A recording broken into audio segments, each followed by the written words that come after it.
আসসালামু আলাইকুম। এখানে সর্ষে নিয়েছি, কালো সর্ষে আর হলুদ সর্ষে, আর সাথে রসুন। সবগুলো দেব না। কাঁচামরিচ, পেঁয়াজ আর আদা, তেজপাতা, দারচিনি দেবে না। এগুলো বাটবো। তো কী বাটতেছে আপনারা অবশ্যই ভিডিওটা লাইক দিয়ে দেখতে থাকুন। তো আমি সর্ষে বেটে নিয়েছি, আর এখানে রসুন, আদা, কাঁচামরিচ 3টা বাটবো। তো আর ওগুলো বাটা হয়ে গেছে, এখন পেঁয়াজ বেটে নেব। আপনারা শুরুতে ভিডিওটা লাইক দিয়ে দেবেন, ভালো লাগলে সাবস্ক্রাইব করবেন।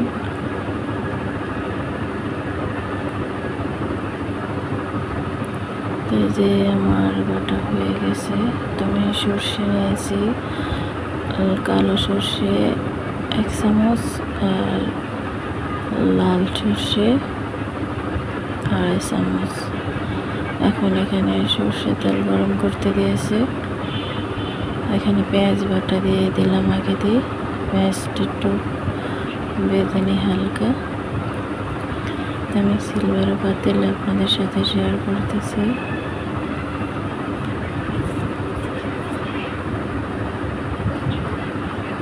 তো 1 মিনিটের মতন পেঁয়াজটা বেটে নিয়েছি। তারপর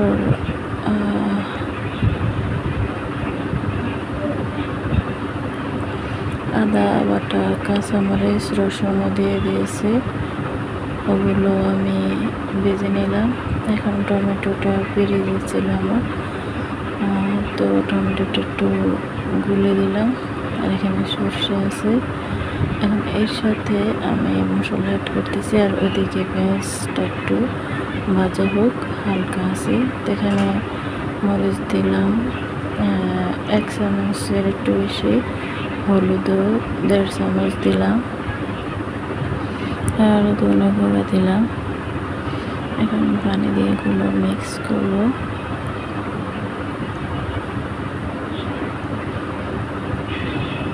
তো এই মশলাটা একসাথে এভাবে বানিয়ে দিলে অনেকটা রান্না করতে সুবিধা হয়। এখন স্বাদ মতন লবণ দিয়ে দিলাম।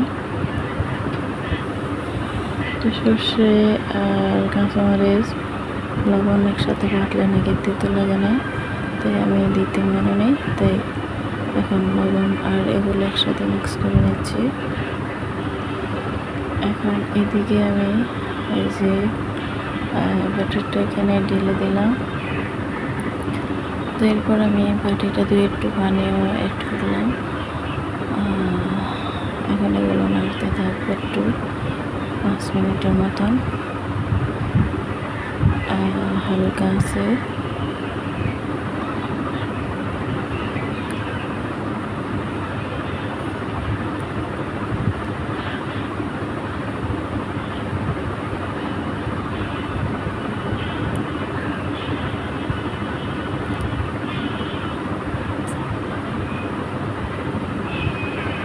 এভাবে রান্না করতে থাকবো।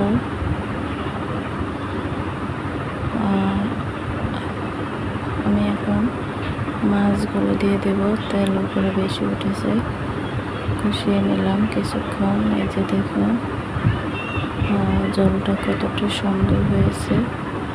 তো মোবাইলের ক্যামেরা চাইতে এমনিতে অনেক কালারটা অনেক সুন্দর হয়েছে। এখন আমি মাছগুলো দিয়ে দিচ্ছি। এখানে একটা মাছ, ছোট একটা মাছ ব্যবহার করছি। এতে সর্ষে, কালো সর্ষে 1 চামচ, আর হলুদ সর্ষে 2.5 চামচ দিয়েছি। আর আমি হালকা আছে একটু ঢাকনা দিয়ে রান্না করে নেব 2 মিনিটের মতো। পরে উঠিয়ে নিলাম। এখন উঠিয়ে দেব।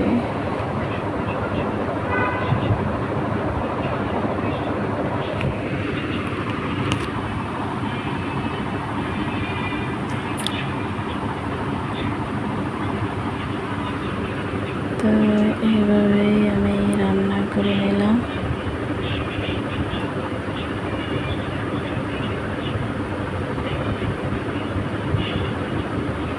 আপনাদের কাছে ভালো লাগলে সাবস্ক্রাইব করে পাশে থাকবেন।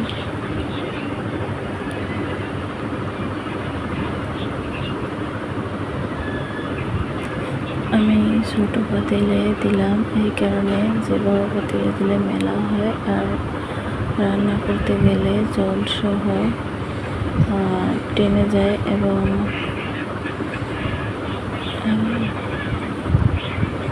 কীরকম ঘনত্ব ওটা বোঝা যায় না, তাই আমি ছোট পাতিলে রান্না করতেছি। আর খাওয়ার সময়ও একটু জল সহ উঠবে আর বড় পাতিলে ওটা মেলা হয়, কেমন কেমন লাগে আমার কাছে। এখন দেখতেও অনেক সুন্দর লাগে।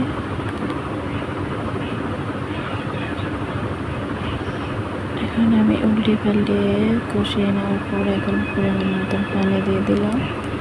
দিয়ে পানিটা মাখা মাখা হওয়া পর্যন্ত আমি রান্না করতে থাকবো। নেড়ে ছেড়ে দিচ্ছি।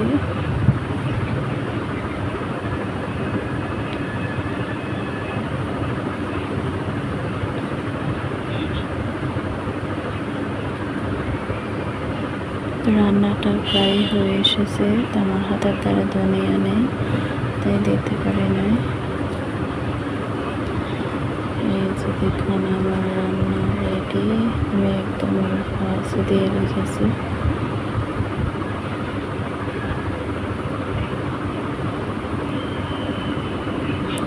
এখন আমি চুলা থেকে নামিয়ে নেব এই পরিমাণ মতো, কারণ টেনে গেলে আরও শুকিয়ে যাবে।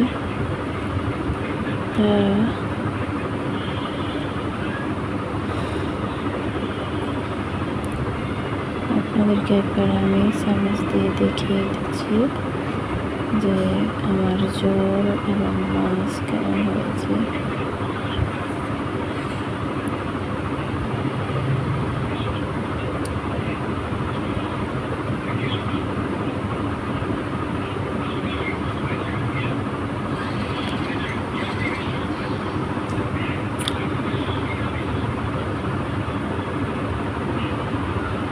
তো বুঝতেই পারছেন আমি আর এক্সট্রা পাতিলে নিই নাই।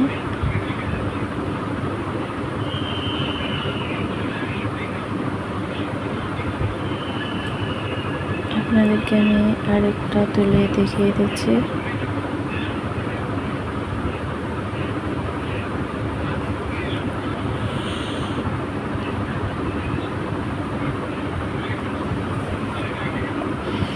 এই সহজ পদ্ধতিতে আপনারা বানিয়ে খেতে পারেন।